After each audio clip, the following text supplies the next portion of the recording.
परम सत्कारयोग सतगुरां दे साथी नवाजे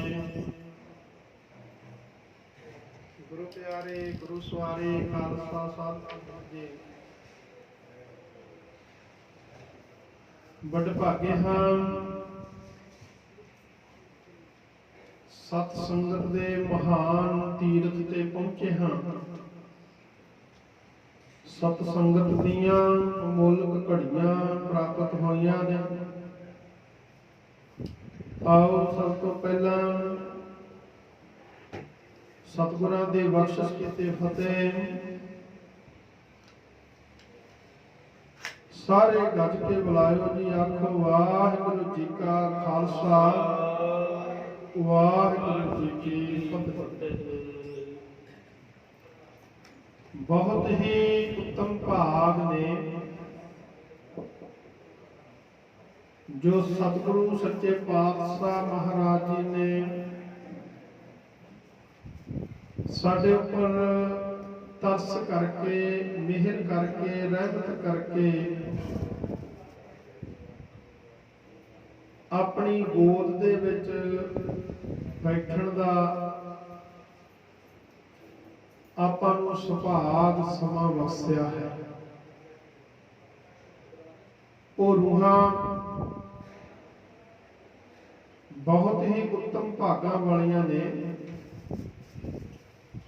जिहड़े आके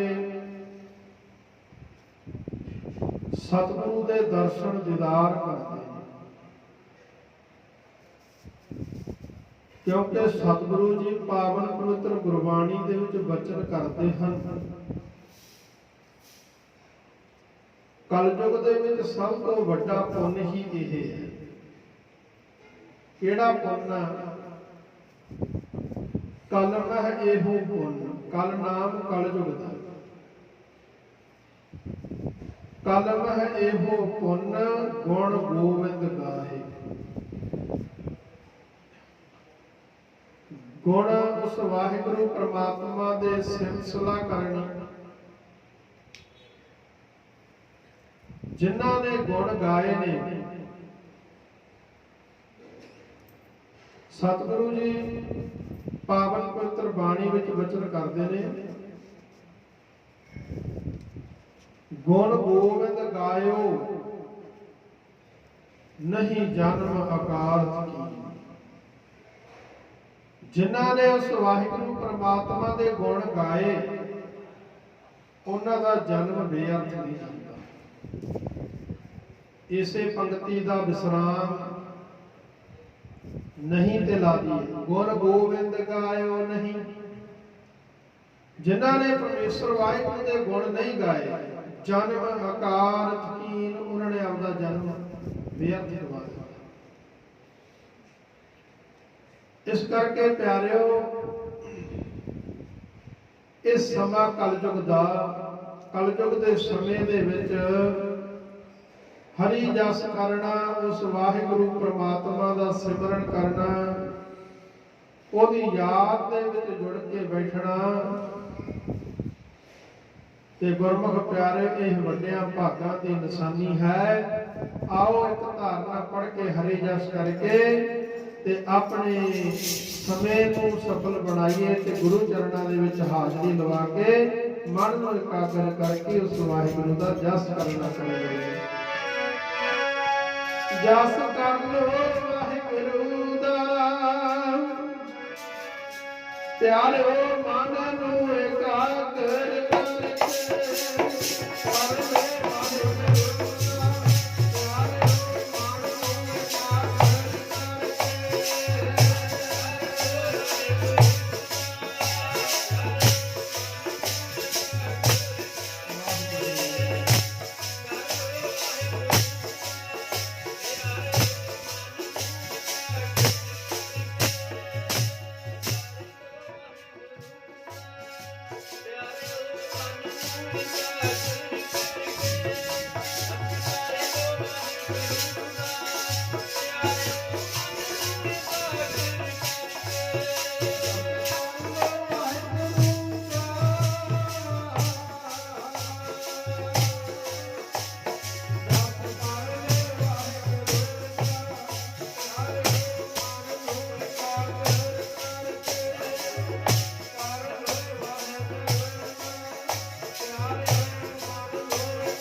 ਇਕਾਗਰ ਮਨ ਹੋ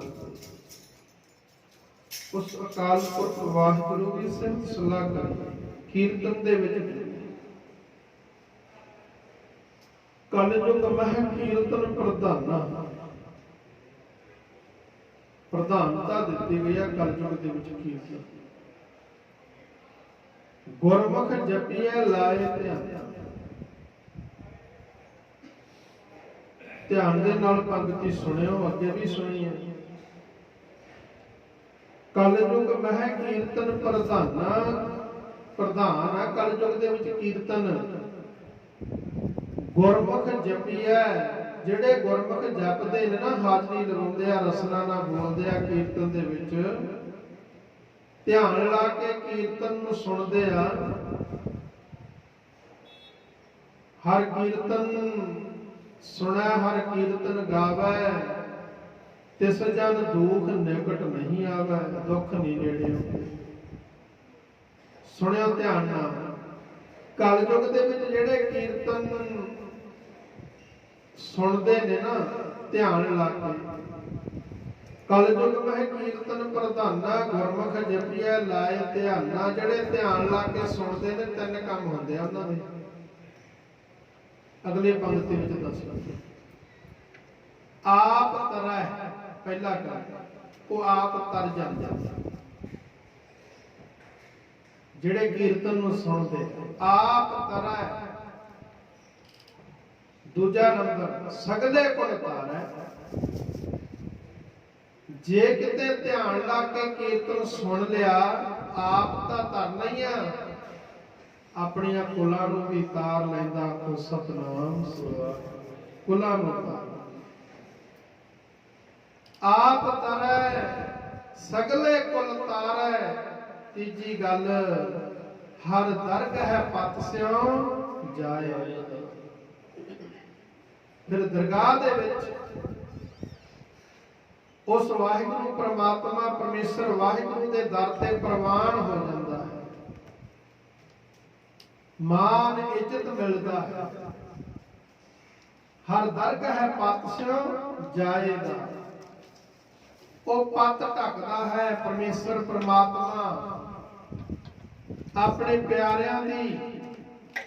ਤੇ ਜਦੋਂ ਅਸੀਂ ਪ੍ਰੇਮ ਦੇ ਨਾਲ ਗੁਰੂ ਦਾ ਹਰੀ ਜਸ ਕੀਰਤਨ ਸੁਣਦੇ ਆ, ਫਿਰ ਉਹ ਪਰਮੇਸ਼ਰ ਪੱਤ ਇੱਜ਼ਤ ਆਪਣੇ ਪਿਆਰਿਆਂ ਦੀ ਢੱਕਦਾ ਹੈ। ਸਤਿਗੁਰੂ ਸੱਚੇ ਪਾਤਸ਼ਾਹ ਮਹਾਰਾਜ ਕਿਰਪਾ ਕਰ ਰਹੇ ਨੇ। ਆਪੋ ਆਪਣੀਆਂ ਮਨੋਬਿਰਤੀਆਂ ਨੂੰ ਕਾਗਰ ਕਰਕੇ ਆਪਾਂ ਸ਼ਬਦ ਦੀ ਵਿਆਖਿਆ ਜਿੰਨੀ ਕੁ ਮਹਾਰਾਜ ਜੀ ਨੇ ਮਤ ਬੁੱਧ ਬਖਸ਼ੀ ਹੈ, ਉਸ ਬੁੱਧੀ ਦੇ ਅਨੁਸਾਰ ਆਪਾਂ ਰਲ ਮਿਲ ਕੇ ਕਰਦੇ ਆ। ਇੱਕ ਵਾਰੀ ਮਨ ਨੂੰ ਇਕਾਗਰ ਕਰਕੇ ਸਾਰੇ ਆਖੋ ਜੀ ਸਤਨਾਮ ਸ੍ਰੀ ਵਾਹਿਗੁਰੂ। ਵਾਹਿਗੁਰੂ ਸਾਹਿਬ ਜੀ। ਸ਼ਲੋਕ ਮਹੱਲਾ ਪੰਜਵਾਂ। ਧੰਨ ਗੁਰੂ ਅਰਜਨ ਦੇਵ ਪਾਤਸ਼ਾਹ ਗੁਰਬਾਣੀ ਦੇ ਰਚਨਹਾਰ, ਸ਼ਾਂਤੀ ਦੇ ਸੋਮੇ, ਸ਼ਾਂਤ ਚਿਤ ਆਤਮਾ, ਸ਼ਹੀਦਾਂ ਦੇ ਸਰਤਾਜ, ਧੰਨ ਧੰਨ ਸਤਿਗੁਰੂ ਸ੍ਰੀ ਗੁਰੂ ਅਰਜਨ ਦੇਵ ਪਾਤਸ਼ਾਹ ਮਹਾਰਾਜ। ਉਹਨਾਂ ਦਾ ਉਚਾਰਨ ਕੀਤਾ ਹੋਇਆ ਸ਼ਬਦ ਸਤਿਗੁਰੂ ਸੱਚੇ ਪਾਤਸ਼ਾਹ ਸਾਨੂੰ ਕਲਯੁਗੀ ਜੀਵਾਂ ਨੂੰ ਸਮਝਾ ਰਹੇ ਨੇ ਵੀ ਉਹ ਪਰਮੇਸ਼ਰ ਪ੍ਰਮਾਤਮਾ ਕਿਵੇਂ ਆਪਣੇ ਪਿਆਰਿਆਂ ਦੀ ਪੱਤ ਇੱਜ਼ਤ ਢੱਕਦਾ ਹੈ। ਪ੍ਰੇਮ ਪਟੋਲਾ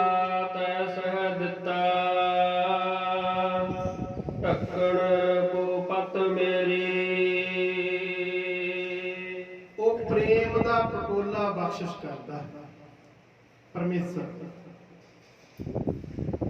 ਪ੍ਰੇਮ ਦਾ ਅਰਥ ਹੁੰਦਾ ਪਰੇ ਜਮਾ ਮੈਂ, ਜਿੱਥੇ ਹੰਦਤਾ ਮੰਗਤਾ ਨਹੀਂ ਰਹਿ ਜਾਂਦਾ, ਉਹ ਪ੍ਰੇਮ।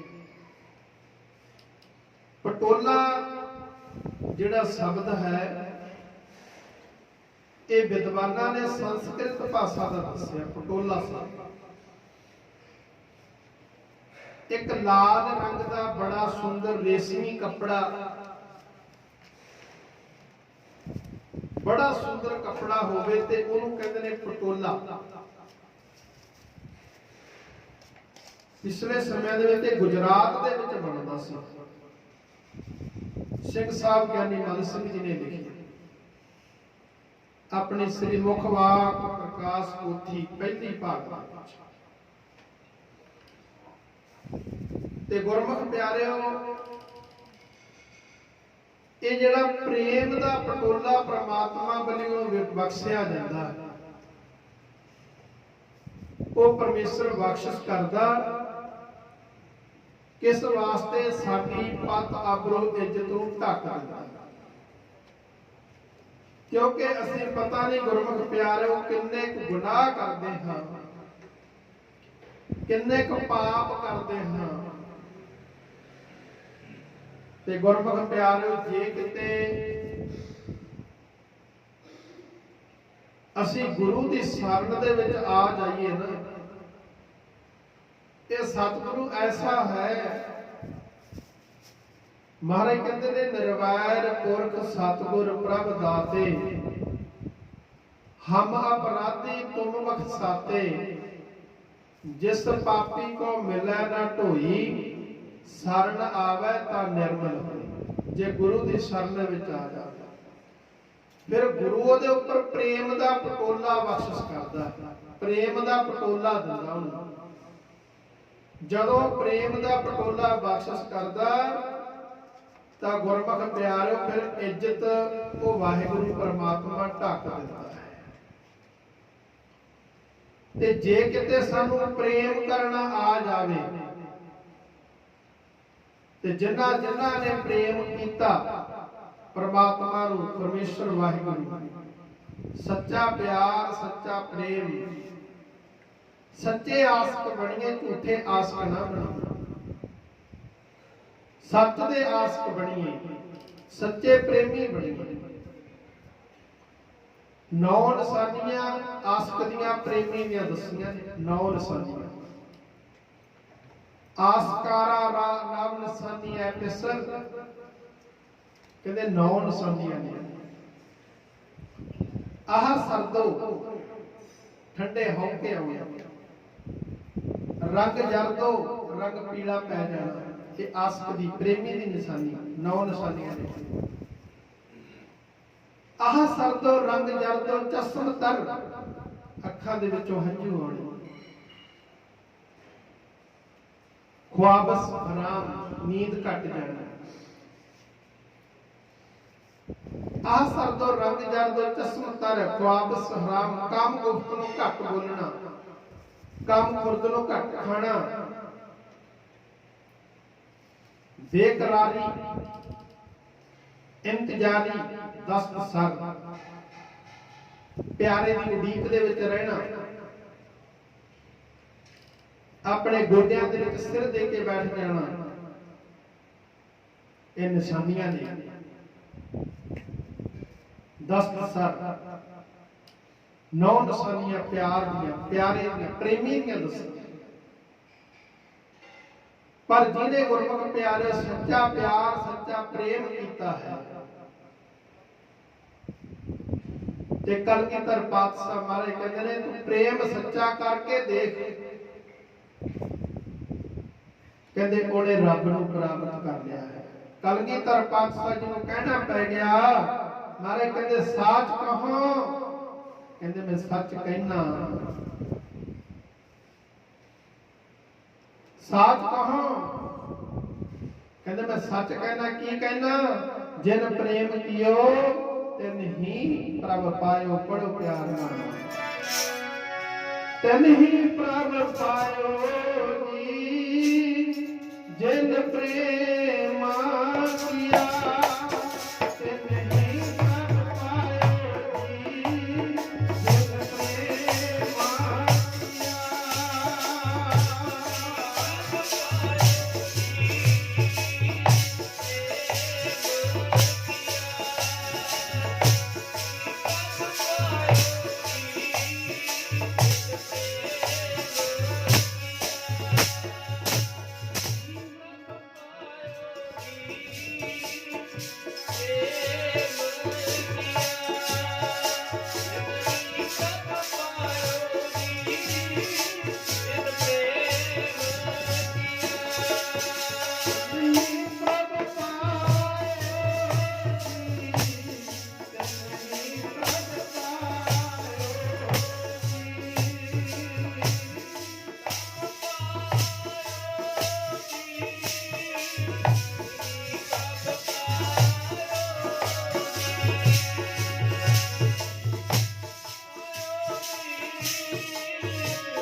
प्रभ पायो जिन प्रेम किया। जिन्हें प्रेम उस वाहिगुरु परमात्मा ਨੂੰ ਪਰਮੇਸ਼ਰ ਨੂੰ ਕੀਤਾ ਉਹਨਾਂ ਨੇ ਰੱਬ ਨੂੰ ਪਾਉਣਾ ਕੀਤਾ। ਉਹ ਪਰਮੇਸ਼ਰ ਜਿਹੜਾ ਹੈ ਨਾ ਉਹ ਵੀ ਪਿਆਰ ਦਾ ਭੁੱਖਾ ਗੋਬਿੰਦ ਭਾਵ ਭਗਤ ਦਾ ਭੁੱਖਾ ਪ੍ਰੇਮ ਦੇ ਵਸ ਹੋ ਕੇ ਸਤਿਗੁਰੂ ਸੱਚੇ ਪਾਤਸ਼ਾਹ ਜਿਨ੍ਹਾਂ ਨੇ ਯਾਦ ਕੀਤਾ ਗਏ ਨੇ ਉਹਨਾਂ ਦਾ ਪ੍ਰੇਮ ਦੇ एमनाबाद की धरती से भाई लाडो तरखान लकड़ी का काम करने वाला सतगुरु सच्चे पातशाह मारे गए उसे मलक भागो रहता सतगुरु सच्चे पातशाह महाराज ने सदा दिता भी मेरे घर भोजन छको। पर गुरमुख प्यारो वो सतगुरु सच्चे पातशाह महाराज प्रेम देखते हैं वो किसी की अमीरी नहीं देखते क्योंकि वो प्यार ही भावे कुल्ली दे विच रहण वाला हो उन्हां नूं करदे हैं। अंदर भावना वेखते हैं भी प्यार कितना भावना कितनी ताइयों सा महापुरुष के पुरातन धारणा पढ़ते हैं सारे महापुरुष पढ़ते हैं गुरु नानक यार तेरी नानक यार तेरी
ਪਿਆਰ ਵੇਖਿਆ। ਤੇ ਗੁਰਮੁਖ ਪਿਆਰਿਓ, ਕੋਧਰੇ ਦੀ ਰੋਟੀ, ਇੱਕ ਪਾਸੇ ਮਲਕ ਭਾਗੋ ਦੇ ਪਕਵਾਨ 36 ਪ੍ਰਕਾਰ ਦੇ ਭੋਜਨ, ਤੇ ਇੱਕ ਪਾਸੇ ਕੋਧਰੇ ਦੀ ਰੋਟੀ। ਭਾਈ ਲਾਲੋ ਦੇ ਪਿਆਰ ਨੂੰ ਵੇਖ ਕੇ ਤੇ ਪ੍ਰੇਮ ਨੂੰ ਵੇਖ ਕੇ ਗੁਰੂ ਨਾਨਕ ਸਾਹਿਬ ਸੱਚੇ ਪਾਤਸ਼ਾਹ ਮਹਾਰਾਜ ਗਏ। ਇਸੇ ਤਰ੍ਹਾਂ ਹੀ ਇਤਿਹਾਸ ਪੜ੍ਹ ਕੇ ਵੇਖੀਏ, ਦੁਆਪਰ ਯੁੱਗ ਦਾ, ਤ੍ਰੇਤੇ ਦਾ ਪੜ੍ਹ ਕੇ ਵੇਖੋ। ਸ੍ਰੀ ਰਾਮਚੰਦਰ ਜੀ ਧੀਰਣੀ ਦੇ ਝੂਠੇ ਬੇਰ ਖਾਦੇ, ਪਿਆਰ ਪ੍ਰੇਮ ਵੇਖਿਆ। ਸ੍ਰੀ ਕ੍ਰਿਸ਼ਨ ਜੀ ਮਹਾਰਾਜ ਬਿਦਰ ਦੇ ਘਰ ਗਏ। ਬਿਦਰ ਜਿਹੜਾ ਸੀ, ਗੁਰਮੁਖ ਪਿਆਰਿਓ, ਬੜਾ ਨੀਤੀਵਾਨ ਪੁਰਸ਼ ਸੀ। ਬਿਦਰ ਰਾਜਾ ਬਚਿੱਤਰ ਧੀਰਜ ਦੀ ਟਹਿਲਣ ਸੁਦੇਸ਼ਨਾ ਦੀ ਕੁੱਖੋਂ ਰਿਸ਼ੀ ਵਿਆਸ ਜੀ ਦੇ ਘਰ ਬਿਦਰ ਦਾ ਜਨਮ ਹੋਇਆ ਸੀ। ਇਸੇ ਕਰਕੇ ਉਹ ਦਾਸੀ ਸੁੱਤ ਕਹਿੰਦੇ। ਗੁਰੂ ਗ੍ਰੰਥ ਸਾਹਿਬ ਮਹਾਰਾਜ ਦੇ ਵਿੱਚ ਜਿੱਥੇ ਵੀ ਬਿਦਰ ਦਾ ਨਾਮ ਆਇਆ ਉੱਥੇ ਦਾਸੀ ਨਾਂ ਲਿਖਿਆ। ਦਾਸੀ ਸੁੱਤ ਜਨ ਬਿਦਰ ਸੁਦਾਮਾ, ਉਗਲ ਸੈਣ ਕੋ ਰਾਜ ਦੀਏ। ਦਾਸੀ ਸੁੱਤ।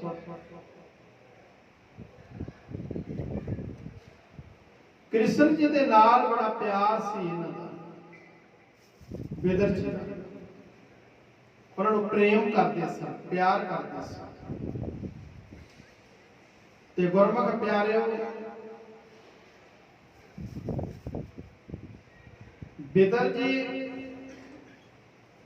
ਕੌਰਵਾਂ ਤੇ ਪਾਂਡਵਾਂ ਨੂੰ ਵੀ ਇਹ ਸਮਝਾਉਂਦੇ ਰਹੇ ਕਿ ਤੁਸੀਂ ਪਿਆਰ ਦੇ ਨਾਲ ਰਹੋ। ਜਿਸ ਵੇਲੇ ਪਾਂਡਵਾਂ ਨੂੰ ਲਾਖ ਦੇ ਕਿਲੇ ਦੇ ਵਿੱਚ ਦੁਰਯੋਧਨ ਨੇ ਸਾੜਨ ਦੀ ਵਿਉਂਤ ਬਣਾਈ, ਉਸ ਸਮੇਂ ਦੀ ਬਿਦਰ ਹੀ ਬਚਾਉਣ ਵਾਲਾ ਸੀ। ਦੁਸ਼ਾਸਨ ਜਦੋਂ ਦ੍ਰੋਪਦੀ ਨੂੰ ਸਭਾ ਦੇ ਵਿੱਚ ਬੇਪਤ ਕਰਨ ਲੱਗਿਆ, ਉਸ ਸਮੇਂ ਵੀ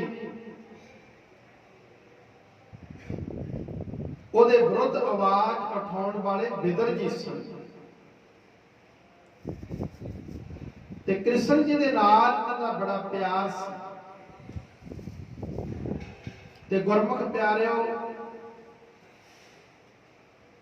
ਜਦੋਂ ਪਾਂਡਵ ਸਾਰਾ ਕੁਝ ਹਾਰ ਗਏ, ਕ੍ਰਿਸ਼ਨ ਜੀ ਦੁਰਯੋਧਨ ਦੇ ਪਾਸ ਗਏ ਵੀ ਇਹਨਾਂ ਨੂੰ 5 ਪਿੰਡ ਦਿੱਤੇ ਜਾਣ।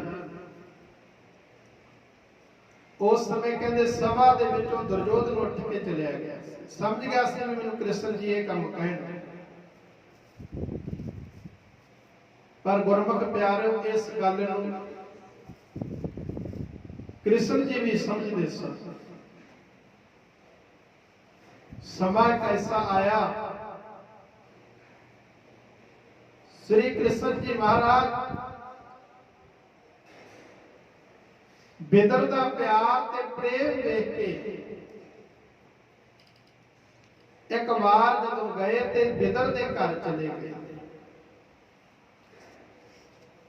ਤੇ ਦੁਰਯੋਧਨ ਨੂੰ ਵੀ ਪਤਾ ਲੱਗਿਆ ਕਿ ਕ੍ਰਿਸ਼ਨ ਜੀ ਆਏ ਨੇ, ਮੇਰੇ ਘਰ ਦੇ ਵਿੱਚ ਆਉਣਗੇ। ਬੜੇ ਪਕਵਾਨ ਭੋਜਨ ਤਿਆਰ ਕਰਦਾ, ਪਰ ਸ੍ਰੀ ਕ੍ਰਿਸ਼ਨ ਜੀ ਮਹਾਰਾਜ ਗੁਰਮੁਖ ਪਿਆਰਿਓ ਦੁਰਯੋਧਨ ਦੇ ਘਰ ਨਹੀਂ ਗਏ। ਉਸ ਸਮੇਂ ਨੂੰ ਭਗਤ ਕਬੀਰ ਸਾਹਿਬ ਜੀ ਨੇ ਸ੍ਰੀ ਗੁਰੂ ਗ੍ਰੰਥ ਸਾਹਿਬ ਮਹਾਰਾਜ ਦੀ ਪਵਿੱਤਰ ਗੁਰਬਾਣੀ ਦੇ ਵਿੱਚ ਬਿਆਨ ਕੀਤਾ। ਕੀ ਬਿਆਨ ਕਰਦੇ ਨੇ? ਮਹਾਰਾਜ ਕਹਿੰਦੇ ਨੇ, ਰਾਜਨ ਕੌਣ ਤੁਮਾਰਾ ਆਵੇ। हे ਰਾਜਨ, ਤੇਰੇ ਕਿਵੇਂ ਆਉਂਦੇ? ਕਿਉਂਕਿ ਸਾਡਾ ਪਿਆਰ, ਸਾਨੂੰ ਪ੍ਰੇਮ ਕਰਨ ਵਾਲਾ ਹੀ ਕੋਈ ਹੋਰ ਹੈ। ਕਿਉਂਕਿ ਜਿਹੜਾ ਪਰਮੇਸ਼ਰ ਹੈ ਨਾ, ਉਹ ਪਿਆਰ ਦਾ ਭੁੱਖਾ ਹੈ, ਪ੍ਰੇਮ ਦਾ ਭੁੱਖਾ ਹੈ। ਤੇ ਜਦੋਂ ਪ੍ਰੇਮ ਦੀ ਖਿੱਚ ਪੈਂਦੀ ਆ ਤੇ ਗੁਰਮੁਖ ਪਿਆਰੇ ਉਹ ਪਰਮੇਸ਼ਰ ਉੱਥੇ ਹੀ ਪਹੁੰਚਦਾ ਹੈ। ਬੜੋ ਪਿਆਰ ਨਾਲ ਧਾਰਨਾ ਮਹਾਂਪੁਰਖ ਰਾੜਾ ਸਾਹਿਬ ਨੇ ਪੜ੍ਹਦੇ ਆ। ਰਾਜਨਾ ਤੇਰੇ ਅਸੀਂ ਕਾ ਤੋਂ ਆਵਣਾ, ਰਾਜਨਾ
कौन तुम्हारा आवे,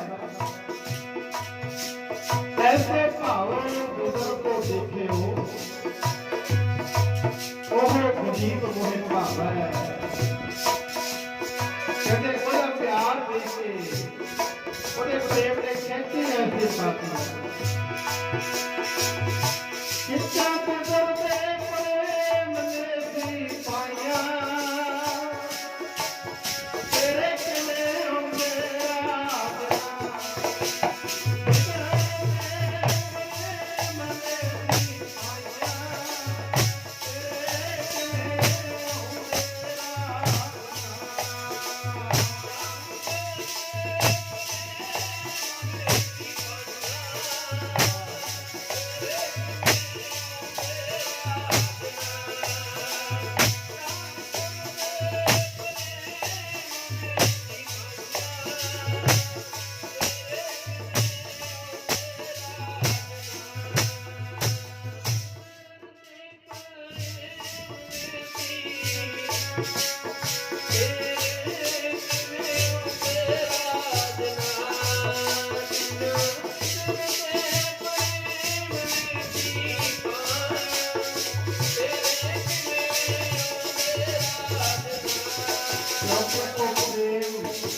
परमेश्वर जिहड़ा है वो प्रेम का भुखा भाव भगत का भुखा परमेश्वर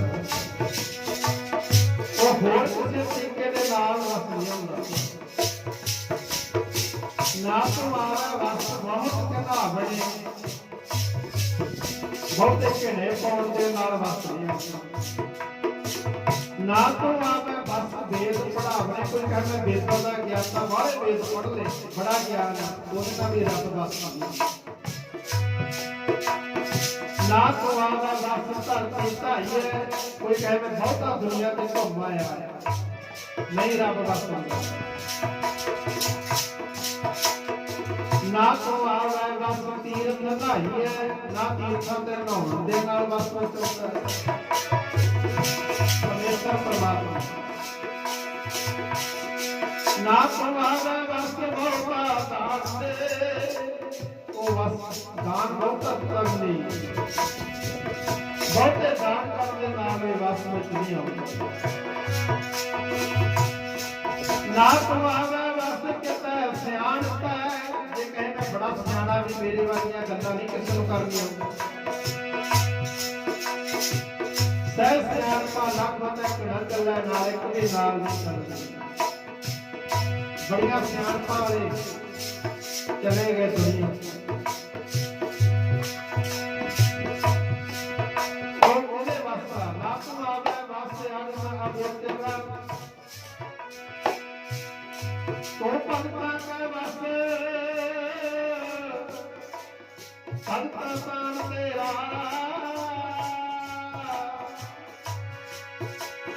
राधे वस भगता ने कीता ताके प्रेम डोरिया वस भगता ने कीता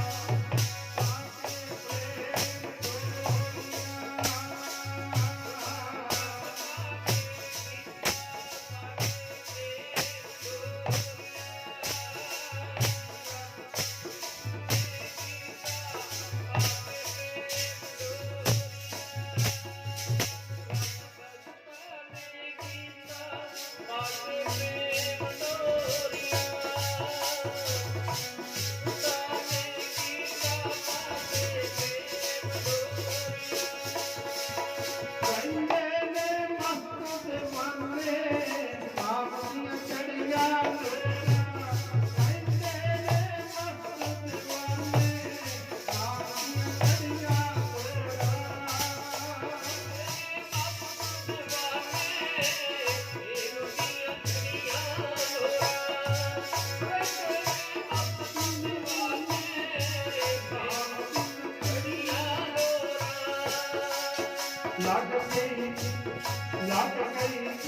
लग गई बुरा लाल प्रीति लग गई बुरा लाल प्रीति लग गई बुरा लाल प्रीति लग गई बुरा लाल प्रीति प्रीत भी ਇਹੋ ਜਿਹੀ ਲੱਗਦੀ ਆ ਰੱਬ ਦੇ ਪਿਆਰਿਆਂ ਦੀ ਪਰ ਰਹਿੰਦੇ ਵਾਸਤੇ ਜਵਾਨੇ ਵਕਤ ਵੇਖਣ ਲੱਗਦੇ ਵੀ ਕਮਲੇ ਆ ਪਰ ਮਸਤੀ ਅੰਦਰ ਹੈ ਰਹਿੰਦੇ ਨੇ ਮਸਤ ਜਵਾਨੇ ਬੜੀਆਂ ਨਾਮ ਦੀਆਂ ਲੋਰਾਂ ਹਰ ਵੇਲੇ ਨਾਮ ਜਪਣ ਵਾਲੇ ਨਾਮ ਦੀ ਲੋਰ ਨਾਮ ਦੀ ਮਸਤੀ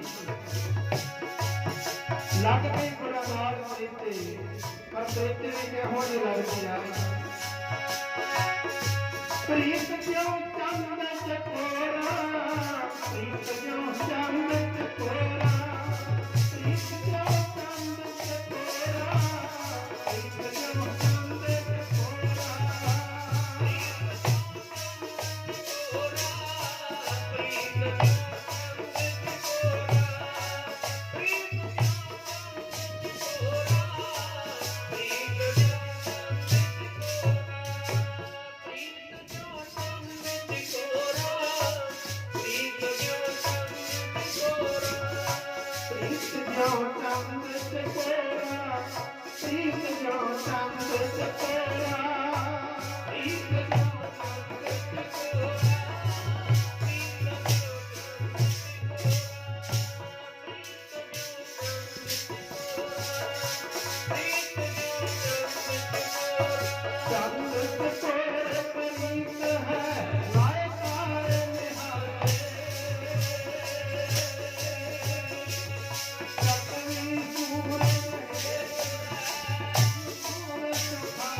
ਰੱਬ ਦੇ ਪਿਆਰਿਆਂ ਦੀ ਪ੍ਰੀਤੀ ਇਹੋ ਜਿਹੀ ਹੁੰਦੀ ਹੈ ਜਿਵੇਂ ਚੰਦ ਤੇ ਚਕੋਰ ਦੀ ਪ੍ਰੀਤੀ ਹੈ। ਉਹ ਇਹੋ ਜਿਹਾ ਪਿਆਰ ਕਰਦੇ ਨੇ ਜਿਵੇਂ ਚੰਦ ਤੇ ਚਕੋਰ ਦਾ ਪਿਆਰ, ਇਹੋ ਜਿਹਾ ਪ੍ਰੇਮ ਕਰਦੇ ਨੇ। ਪਰ ਰਹਿੰਦੇ ਨੇ ਮਸਤ ਦੀਵਾਨੇ, ਜਿਨ੍ਹਾਂ ਨੂੰ ਨਾਮ ਦੀਆਂ ਲੋਰਾਂ ਚੜ੍ਹਦੀਆਂ। ਤੇ ਗੁਰਮੁਖ ਪਿਆਰਿਓ, ਉਹ ਰੱਬ ਦੇ ਪਿਆਰੇ ਬਿਦਰ ਜੀ ਜਿਨ੍ਹਾਂ ਨੇ ਪਿਆਰ ਕੀਤਾ, ਪ੍ਰੇਮ ਕੀਤਾ, ਇਹੋ ਜਿਹੀ ਖਿੱਚ ਪਾਤੀ ਕ੍ਰਿਸ਼ਨ ਜੀ ਨੂੰ, ਤੇ ਕ੍ਰਿਸ਼ਨ ਜੀ ਆਪ ਚੱਲ ਕੇ ਗਏ। ਭਗਤ ਕਬੀਰ ਜੀ ਲਿਖਦੇ ਨੇ, ਰਾਜਨ ਕੌਣ ਤੁਮਾਰਾ ਆਵੇ, ਐਸੇ ਭਾਉ ਬਿਦਰ ਕੋ ਦੇਖਿਓ, ਉਹ ਗਰੀਬ ਮੋਹਿ ਪਾਵੇ। ਹਸਤੀ ਦੇਖ ਭਰਮ ਤੇ ਭੂਲਾ, ਸ੍ਰੀ ਭਗਵਾਨ ਨ ਜਾਣਿਆ। ਤੁਮਰੇ ਦੂਧ ਬਿਦਰ ਕੋ ਪਾਨੋ, ਅੰਮ੍ਰਿਤ ਕਰ ਮੈਂ ਮਾਨਿਆ। ਕਹਿੰਦੇ ਤੇਰਾ ਦੁੱਧ, ਤੁਮਰੋ ਦੁੱਧ ਬਿਦਰ ਦਾ ਪਾਣੀ, ਕਹਿੰਦੇ ਮੈਂ ਅੰਮ੍ਰਿਤ ਕਰਕੇ ਮਾਨਿਆ। ਖੀਰ ਸਮਾਨ, ਕਹਿੰਦੇ ਤੇਰੇ ਘਰੇ ਖੀਰ ਪੂੜੇ ਬਣੇ ਸੀ, ਖੀਰ ਸਮਾਨ ਸਾਗ ਮੈਂ ਪਾਇਆ। ਕਹਿੰਦੇ ਬਿਦਰ ਦੇ ਘਰੇ ਸਾਗ ਬਣਿਆ ਸੀ, ਲੂਣ ਵੀ ਨਹੀਂ ਪਾਇਆ ਸੀ। ਖੀਰ ਸਮਾਨ ਸਾਗ ਮੈਂ ਪਾਇਆ, ਗੁਣ ਗਾਵਤ ਰਹਿਣ ਬਿਹਾਨੀ। ਕਹਿੰਦੇ ਸਾਰੀ ਰਾਤ ਉਸ ਪਰਮੇਸ਼ਰ ਦੇ ਗੁਣ ਗਾਉਂਦਿਆਂ ਬਤੀਤ ਹੋਈ, ਪਿਆਰ ਦੇ ਵਿੱਚ।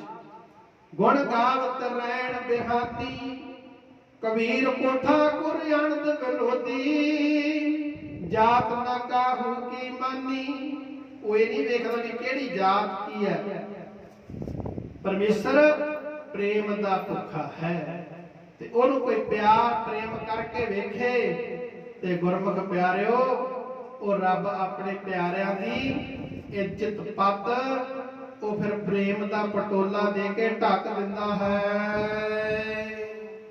ਦਾਨਾ ਬਿਨਾ ਸਾਈ ਮੈਂਡਾ। ਦਾਨਾ ਦਾ ਅਰਥ ਹੁੰਦਾ ਜਾਣਨ ਵਾਲਾ, ਬੀਨਾ ਦਾ ਅਰਥ ਹੁੰਦਾ ਵੇਖਣ ਵਾਲਾ। ਦਾਨਾ ਬੀਨਾ, ਸਾਈ, ਸਾਈ ਦਾ ਮਤਲਬ ਮਾਲਕ। ਦਾਨਾ ਬੀਨਾ ਸਾਈ ਮੈਂਡਾ, ਮੈਂਡਾ ਮਤਲਬ ਮੇਰਾ। ਇਹ ਸਾਈ ਮਾਲਕ ਜਿਹੜਾ ਪਰਮੇਸ਼ਰ ਮੇਰਾ ਹੈ, ਉਹ ਸਾਨੂੰ ਵੇਖਣ ਵਾਲਾ ਹੈ ਤੇ ਅੰਦਰ ਦੀ ਜਾਣਨ ਵਾਲਾ ਹੈ। ਦਾਨਾ ਬੀਨਾ ਸਾਈ ਮੈਂਡਾ, ਨਾਨਕ ਸਾਰ ਨਾ ਜਾਣਾ ਤੇਰੀ। ਪਰ हे ਵਾਹਿਗੁਰੂ ਜੀ, ਤੂੰ ਸਭ ਕੁਝ ਵੇਖ ਰਿਹਾ ਹੈ, ਸਾਡੇ ਅੰਦਰ ਦੀਆਂ ਜਾਣਨ ਵਾਲਾ ਹੈ, ਪਰ ਅਸੀਂ ਤੇਰੀ ਸਾਰ ਨਹੀਂ ਜਾਣਨਾ ਕੀਤੀ। ਨਾਨਕ ਸਾਰ ਨਾ ਜਾਣਾ ਤੇਰੀ। हे ਵਾਹਿਗੁਰੂ ਜੀ, ਅਸੀਂ ਤੁਹਾਡੇ ਸਾਰ ਨਹੀਂ, ਤੁਹਾਨੂੰ ਸਮਝਣਾ ਨਹੀਂ ਕੀਤਾ। ਮਹੱਲਾ ਪੰਜਵਾ। ਸਾਹਿਬ ਜੀ ਉਚਾਰਨ ਕਰਦੇ ਹਨ, ਤੈਡਾ ਸਿਮਰਨ ਹਬ ਕਿਛ ਲੱਦਮ। हे ਵਾਹਿਗੁਰੂ ਜੀ, ਤੇਰਾ, ਤੈਡੇ ਦਾ ਮਤਲਬ ਤੇਰਾ, ਤੇਰਾ ਸਿਮਰਨ ਕਰਕੇ। ਤੈਡਾ ਸਿਮਰਨ, ਹਬ, ਹਬ ਦਾ ਮਤਲਬ ਹੈ ਸਾਰੇ, ਹਬ ਕਿਸ ਲੱਦਮ। ਕਹਿੰਦੇ ਅਸੀਂ ਬੜੇ ਔਖੇ, ਜਿਹੜੀਆਂ ਚੀਜ਼ਾਂ ਔਖੀਆਂ ਸੀ, ਲੱਦਮ ਦਾ ਅਰਥ ਦਾ ਔਖਾ, ਵੀ ਉਹ ਵੀ ਪ੍ਰਾਪਤ ਕਰ ਲਈਆਂ ਨੇ। ਬਿਖਮ ਨਾ ਡਿਠਮ ਕੋਈ। ਲੱਦਮ ਦਾ ਅਰਥ ਹੁੰਦਾ ਲੱਭ ਲਿਆ, ਤੇ ਬਿਖਮ ਦਾ ਅਰਥ ਹੁੰਦਾ ਔਖਾ। ਕਿ ਸਾਨੂੰ ਉਹ ਚੀਜ਼ਾਂ ਲੱਭਣ ਦੇ ਵਿੱਚ ਵੀ ਕਠਿਨਾਈ ਨਹੀਂ ਆਈ, ਕਠਿਨਤਾਈ ਨਹੀਂ ਆਈ, ਔਖਿਆਈ ਨਹੀਂ ਆਈ ਕੋਈ ਵੀ। हे ਵਾਹਿਗੁਰੂ ਜੀ, ਤੁਹਾਡਾ ਸਿਮਰਨ ਕਰਕੇ ਬੜਾ ਕੁਝ ਪ੍ਰਾਪਤ ਹੋ ਗਿਆ ਹੈ। ਜਿਸ ਪਤ ਰੱਖੈ ਸੱਚਾ ਸਾਹਿਬ। ਜਿਹਦੀ ਪਤ ਇੱਜ਼ਤੋਂ ਵਾਹਿਗੁਰੂ ਪਰਮੇਸ਼ਰ ਆਪ ਰੱਖ ਲਵੇ, ਨਾਨਕ ਮੇਟ ਨ ਸਕੈ ਕੋਈ। ਕਹਿੰਦੇ ਉਸ ਵਾਹਿਗੁਰੂ ਪਰਮਾਤਮਾ ਦਾ, ਪਰਮੇਸ਼ਰ ਦਾ ਲਿਖਿਆ ਹੋਇਆ ਗੁਰਮੁਖ ਪਿਆਰਿਓ ਕੋਈ ਮੇਟ ਨਹੀਂ ਸਕਦਾ। ਜਿਹਦੀ ਇੱਜ਼ਤ ਉਸ ਵਾਹਿਗੁਰੂ ਨੇ ਬਚਾਉਣੀ ਆ, ਉਹਦੀ ਇੱਜ਼ਤ ਕੋਈ ਖਰਾਬ ਨਹੀਂ ਕਰ ਸਕਦਾ। ਉਹ ਪਰਮੇਸ਼ਰ ਵਾਹਿਗੁਰੂ ਹੀ ਸਭ ਨੂੰ ਮਾਨ ਇੱਜ਼ਤ ਬਖਸ਼ਿਸ਼ ਕਰਨ ਵਾਲਾ ਹੈ। ਪੌੜੀ। ਹਾਂਜੀ। ਹੋਵੇ ਸੁਖ ਘਣਾ ਦਈਏ ਧਿਆਈਐ। ਹੋਵੇ ਸੁਖ ਘਣਾ, ਘਣਾ ਦਾ ਅਰਥ ਹੁੰਦਾ ਬਹੁਤਾ। ਕਹਿੰਦੇ ਫਿਰ ਬਹੁਤਾ ਸੁਖ ਹੁੰਦਾ ਕਿਹਨੂੰ? ਦਈਏ। ਇੱਥੇ ਦਈਏ ਸ਼ਬਦ ਜਿਹੜਾ, ਇਹ ਗੁਰੂ ਗ੍ਰੰਥ ਸਾਹਿਬ ਜੀ ਦੇ ਵਿੱਚ ਜਿਹੜੇ ਪਾਠ ਕਰਦੇ ਨੇ ਉਹਨਾਂ ਨੂੰ ਧਿਆਨ ਦੇ ਕੇ ਸੁਣਨਾ ਚਾਹੀਦਾ। ਇਹ ਗੱਲ ਧਿਆਨ ਨਾਲ ਸੁਣੋ ਜਿਹੜੇ ਪਾਠ ਕਰਨ ਵਾਲੇ ਗੁਰੂ ਗ੍ਰੰਥ ਸਾਹਿਬ ਜੀ ਦਾ। ਦੱਦਾ ਜਈਏ ਨੂੰ ਸਿਹਾਰੀ ਲੱਗੀ ਹੈ। ਇਹਨੂੰ ਆਮ ਜਿਹੜੇ ਜਿਹਨੂੰ ਨਹੀਂ ਸੰਥਿਆ ਕਰੀ ਉਹ ਤਾਂ ਦੱਦਾ ਜੀ ਆ ਦੱਜ ਜਾਂ ਕੁਝ ਹੋਰ ਬੋਲ ਦਿੰਦਾ ਹੈ, ਕਹਿੰਦੇ ਆ। ਇਹ ਜੇ ਦੱਦਾ ਜਈਏ ਨੂੰ ਸਿਹਾਰੀ ਹੋਵੇ ਜੇ, ਤਾਂ ਇਹ ਬਣਦਾ ਦਈਏ। ਦੱਦਾ ਈੜੀ ਨੂੰ ਵਿਹਾਰੀ ਤੇ ਈੜੀ ਨੂੰ ਸਿਹਾਰੀ ਲਾ ਕੇ ਇਹਦਾ ਉਚਾਰਨ ਹੁੰਦਾ ਦਈਏ। ਤੇ ਜੇ ਕਿਤੇ ਦੱਦਾ ਜਈਏ ਨੂੰ ਔਂਕੜ ਆ ਜਾਵੇ ਤਾਂ ਉਹ ਬਣ ਜਾਂਦਾ ਦਈਓ। ਕਈ ਵਾਰੀ ਦੱਦੇ ਨੂੰ ਔਂਕੜ ਜਈਏ ਦੇ ਉੱਪਰ ਦਲਾਈਆਂ ਲੱਗੀਆਂ ਹੁੰਦੀਆਂ, ਫਿਰ ਬਣਦਾ ਦੋਏ ਆਏ। ਤੇ ਇੱਕ ਥਾਂ ਤੇ ਦੱਦੇ ਨੂੰ ਔਂਕੜ ਜਈਏ ਨੂੰ ਬਿਹਾਰੀ ਵੀ ਹੁੰਦੀ ਆ ਤੇ ਉਹ ਬਣ ਜਾਂਦਾ ਦੁਈ ਕੁਦਰਤ ਸਾਜੀ ਕਰਾ ਸੁਣੇ।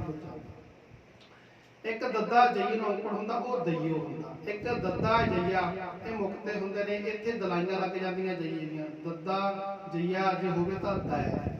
ਇਸ ਤਰ੍ਹਾਂ ਦੇ ਇਹ ਉਚਾਰਨ ਸਿੱਖਣੇ ਪੈਂਦੇ ਨੇ, ਫਿਰ ਉਚਾਰਨ ਹੁੰਦਾ ਸੁੱਧ। ਜਿਹੜੇ ਪਾਠ ਕਰਦੇ ਨੇ ਉਹ ਧਿਆਨ ਦੇ ਨਾਲ ਇਹ ਸ਼ਰਵਣ ਕਰਿਓ। ਤੇ ਬਾਕੀ ਜੇ ਕਿਸੇ ਨੂੰ ਨਾ ਪਤਾ ਲੱਗੇ ਉਹ ਪੁੱਛ ਨਹੀਂ ਸਕਦਾ ਕਿਤੇ ਬਾਅਦ ਵਿੱਚ। ਸੋ ਇਸ ਕਰਕੇ ਪਿਆਰਿਓ ਇੱਥੇ ਦਈਏ ਆ। ਦਈਏ ਦਾ ਅਰਥ ਹੁੰਦਾ ਪ੍ਰੇਰਕ ਪਰਮਾਤਮਾ ਪਰਮੇਸ਼ਰ ਵਾਹਿਗੁਰੂ। ਹੋਵੇ ਸੁਖ ਘਣਾ ਦਈਏ ਧਿਆਇਆ। ਕਹਿੰਦੇ ਜੇ ਉਸ ਵਾਹਿਗੁਰੂ ਪਰਮੇਸ਼ਰ ਨੂੰ ਧਿਆਨ ਕਰਕੇ ਫਿਰ ਘਣਾ ਬਹੁਤੇ ਸੁਖ ਪ੍ਰਾਪਤ ਹੁੰਦੇ ਹਨ।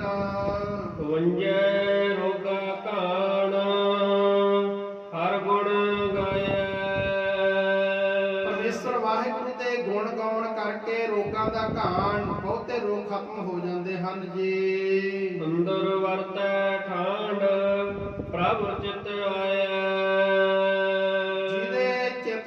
ਵਾਹਿਗੁਰੂ ਪਰਮਾਤਮਾ ਰਹਿੰਦਾ, ਚੇਤੇ ਦੇ ਵਿੱਚ ਧਿਆਨ ਦੇ ਵਿੱਚ ਰਹਿੰਦਾ, ਉਹਦੇ ਫਿਰ ਅੰਦਰ ਠਾਂਡ ਵਰਤਦੀ ਆ। ਠਾਂਡ ਭਾਵ ਸ਼ਾਂਤੀ ਰਹਿੰਦੀ ਆ, ਮਨ ਅਸ਼ਾਂਤ ਨਹੀਂ ਹੁੰਦਾ, ਹਰ ਵੇਲੇ ਸ਼ਾਂਤ ਰਹਿੰਦਾ ਹੈ। ਪੂਰਨ ਹੋਵੇ ਆਸ ਨਾਏ ਮਨ ਵਸਾਇਆ। ਉਹਦੀਆਂ ਸਾਰੀਆਂ ਇਛਾਵਾਂ ਪੂਰਨ ਹੋ ਜਾਂਦੀਆਂ ਨੇ ਜਿਹੜੇ ਮਨ ਦੇ ਵਿੱਚ ਉਸ ਵਾਹਿਗੁਰੂ ਨੂੰ ਪਰਮੇਸ਼ਰ ਨੂੰ ਵਸਾ ਲੈਂਦੇ ਹਨ ਜੀ। ਹੋਏ ਨ ਲੱਗੇ ਵਿਘਨ ਆਪ ਗਵਾਇਆ। ਨੇ ਆਪਾ ਭਾਵ ਹੰਕਾਰ ਅੰਦਰੋਂ ਗਵਾ ਦਿੱਤਾ ਹੈ, ਉਹਨਾਂ ਨੂੰ ਫਿਰ ਕਿਸੇ ਵੀ ਪ੍ਰਕਾਰ ਦਾ ਵਿਘਨ ਨਹੀਂ ਲੱਗਦਾ। ਗਿਆਨ ਪਦਾਰਥ ਮਤ ਗੁਰ ਤੇ ਪਾਇਆ। ਫਿਰ ਗੁਰੂ ਦੇ ਗਿਆਨ ਪਦਾਰਥ ਦੁਆਰਾ ਜਿਹੜੀ ਅਸੀਂ ਮਤ ਗੁਰੂ ਤੋਂ, ਇਹ ਮਤ ਜਿਹੜੀ ਆ ਗੁਰੂ ਤੋਂ ਮਿਲਦੀ ਆ। ਗਿਆਨ ਪਦਾਰਥ ਦੇ ਰਾਹੀਂ ਸ੍ਰੇਸ਼ਟ ਮਤ ਜਿਹੜੀ ਹੈ ਉਹ ਗੁਰੂ ਤੋਂ ਪ੍ਰਾਪਤ ਹੁੰਦੀ ਹੈ। ਇੱਕ ਹੁੰਦੀ ਹੈ ਗੁਰ ਮਤ, ਗੁਰੂ ਦੀ ਮਤ, ਇੱਕ ਦੁਰ ਮਤ ਭੈੜੀ ਮਤ, ਇੱਕ ਹੁੰਦੀ ਹੈ ਸੁਮਤ ਸ੍ਰੇਸ਼ਟ ਮਤ, ਇੱਕ ਹੁੰਦੀ ਹੈ ਕੁਮਤ ਉਹ ਭੈੜੀ ਮਤ ਹੈ। ਜਿਹੜੀ ਸ੍ਰੇਸ਼ਟ ਮਤ ਆ ਉਹ ਗਿਆਨ ਪਦਾਰਥ ਦੁਆਰਾ। ਚਾਰ ਪਦਾਰਥ ਮੰਨੇ ਗਏ ਨੇ ਸਨਾਤਨ ਮਤ ਨੇ, ਧਰਮ ਅਰਥ ਕਾਮ ਮੋਖ, ਇਹ ਚਾਰ ਪਦਾਰਥ ਨੇ। ਪਰ ਜਿਹੜੇ ਗੁਰਮਤ ਨੇ, ਗੁਰੂ ਗ੍ਰੰਥ ਸਾਹਿਬ ਜੀ ਦੇ ਵਿੱਚ ਚਾਰ ਪਦਾਰਥ ਲਿਖੇ ਨੇ, ਉਹ ਹੈ ਨਾਮ ਪਦਾਰਥ, ਗਿਆਨ ਪਦਾਰਥ, ਇੱਕ ਪ੍ਰੇਮ ਪਦਾਰਥ ਤੇ ਇੱਕ ਜਨਮ ਪਦਾਰਥ। ਇਹ 8 ਪਦਾਰਥ ਨੇ। ਨਾਮ ਪਦਾਰਥ, ਗਿਆਨ ਪਦਾਰਥ, ਪ੍ਰੇਮ ਪਦਾਰਥ, ਜਨਮ ਪਦਾਰਥ। ਤੇ ਇਸ ਤਰ੍ਹਾਂ ਕਰਕੇ ਇਹ ਗਿਆਨ ਪਦਾਰਥ ਜਿਹੜਾ ਇਹ ਗੁਰੂ ਦੀ ਮੱਤ ਦੁਆਰਾ ਹੀ ਪ੍ਰਾਪਤ ਹੁੰਦਾ ਹੈ। ਤਨ ਪਾਏ ਸਭੇ ਥੋਕ ਜਿਸ ਆਪ ਦਿਵਾਇਆ।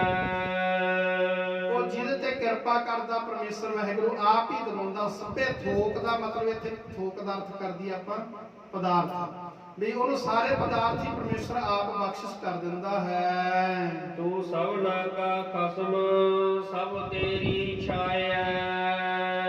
हे ਵਾਹਿਗੁਰੂ ਜੀ ਤੁਸੀਂ ਸਾਰਿਆਂ ਦੇ ਖਸਮ ਹੋ, ਸਾਡੇ ਸਾਰਿਆਂ ਦੇ ਖਸਮ ਤੁਸੀਂ ਹੋ, ਮਾਲਕ ਹੋ, ਆਗੂ ਹੋ ਸਾਡੇ। हे ਵਾਹਿਗੁਰੂ ਜੀ ਸਾਰੇ ਤੁਹਾਡੇ ਨਾਮ ਦੀ ਛਾਂ ਦੇ ਵਿੱਚ ਹੀ, ਸਾਰੇ ਤੁਹਾਡੇ ਛਾਂ ਦੇ ਆਸਰੇ ਹੀ ਜੀਵ ਚੱਲ ਰਹੇ। ਤੇ हे ਵਾਹਿਗੁਰੂ ਜੀ ਕਿਰਪਾ ਕਰੋ ਸਾਰਿਆਂ ਦੇ ਉੱਪਰ ਠੰਡੀਆਂ ਛਾਵਾਂ ਬਣਾ ਕੇ ਰੱਖੋ। ਸਤਿਗੁਰੂ ਜੀ ਮਿਹਰ ਕਰੋ। ਤੇ ਇਹ ਗੁਰੂ ਦੇ ਦਰ ਤੇ ਆ ਕੇ ਆਪਾਂ ਇਹ ਮੰਗੇ ਸੱਚੇ ਪਾਤਸ਼ਾਹ ਸਾਨੂੰ ਵੀ ਪ੍ਰੇਮ ਪਦਾਰਥ ਬਖਸ਼, ਸਾਨੂੰ ਵੀ ਨਾਮ ਪਦਾਰਥ ਬਖਸ਼, ਗਿਆਨ ਪਦਾਰਥ ਬਖਸ਼ ਤੇ ਜਨਮ ਪਦਾਰਥ ਮਿਲਿਆ ਹੀ ਹੈ ਸਾਨੂੰ, ਇਹ ਸਫਲੇ ਹੋ ਜਾਣ। ਗੁਰੂ ਦੇ ਦਰ ਤੇ ਆ ਕੇ ਬੇਨਤੀ ਕਰੀਏ ਸੱਚੇ ਪਾਤਸ਼ਾਹ ਕਿਤੇ ਸਾਡੀ ਝੋਲੀ ਦੇ ਵਿੱਚ ਵੀ ਪ੍ਰੇਮ ਪਾ ਦੇ। ਕਹਿੰਦੇ ਪ੍ਰੇਮ ਤੋਂ ਪਰੇ ਕੁਝ ਨਹੀਂ ਹੈ, ਜਿਹਨੇ ਪ੍ਰੇਮ ਕਰ ਲਿਆ ਉਹਨੇ ਰੱਬ ਨੂੰ ਪਾ ਲਿਆ। ਤੇ ਗੁਰਮੁਖ ਪਿਆਰੋ ਇਸ ਕਰਕੇ ਹਰ ਇੱਕ ਦੇ ਨਾਲ ਪ੍ਰੇਮ ਕਰੀਏ। ਪ੍ਰੇਮ ਹੀ ਕੁੰਜੀ ਹੈ। ਪ੍ਰੇਮ ਇੱਕ ਐਸੀ ਕੁੰਜੀ ਹੈ ਜਿਹੜਾ ਬੰਦਾ ਪ੍ਰੇਮ ਕਰੂ ਉਹ ਕਦੇ ਮਾੜਾ ਕਰਮ ਨਹੀਂ ਕਰੂ, ਕਿਸੇ ਦੀ ਪਾਪ, ਕਿਸੇ ਹੱਤਿਆ ਨਹੀਂ, ਪਾਪ ਹੱਤਿਆ ਨਹੀਂ ਕਰੇਗਾ ਜਿਹਦੇ ਅੰਦਰ ਪ੍ਰੇਮ ਜਾਗ ਜਾਵੇ। ਕਿਉਂਕਿ ਜਿਸ ਦੇ ਪ੍ਰਤੀ ਅਸੀਂ ਪ੍ਰੇਮ ਕਰਦੇ ਆ ਉਹਦੇ ਉੱਪਰ ਅਸੀਂ ਆਪਾ ਕੁਰਬਾਨ ਕਰ ਦਿੰਦੇ। ਇਸ ਕਰਕੇ ਭਾਈ ਗੁਰੂ ਦੇ ਦਰ ਤੇ ਆ ਕੇ ਪ੍ਰੇਮ ਦੀ ਦਾਤ ਮੰਗੀਏ। ਸੱਚੇ ਪਾਤਸ਼ਾਹ ਸਾਡੇ ਤੇ ਕਿਰਪਾ ਕਰ, ਸਾਨੂੰ ਵੀ ਪ੍ਰੇਮ ਦਾ ਪਟੋਲਾ ਬਖਸ਼ਿਸ਼ ਕਰ ਦੇ ਤੇ ਸਾਡੀ ਵੀ ਇੱਜ਼ਤ ਪਾਤਾ ਬਰੋ ਉਸ ਦਰਗਾਹ ਦੇ ਵਿੱਚ ਢੱਕ ਲੈਣਾ। ਸੋ ਇਸ ਕਰਕੇ ਇਹ ਸ਼ਬਦ ਦੀ ਆਪਾਂ ਵਿਆਖਿਆ ਕਰੀ ਹੈ। ਗੁਰਬਾਣੀ ਦੀ ਵਿਆਖਿਆ ਕਰਦੇ ਆ, ਕੀਰਤਨ ਕਰਦੇ ਆ, ਵਿਚਾਰ ਕਰਦੇ ਆ, ਅਨੇਕਾਂ ਪ੍ਰਕਾਰ ਦੀਆਂ ਭੁੱਲਾਂ ਹੋ ਜਾਂਦੀਆਂ ਨੇ, ਅਣਜਾਣ ਬੱਚੇ ਸਮਝ ਕੇ ਮਾਫ। ਸੋ ਇੱਥੇ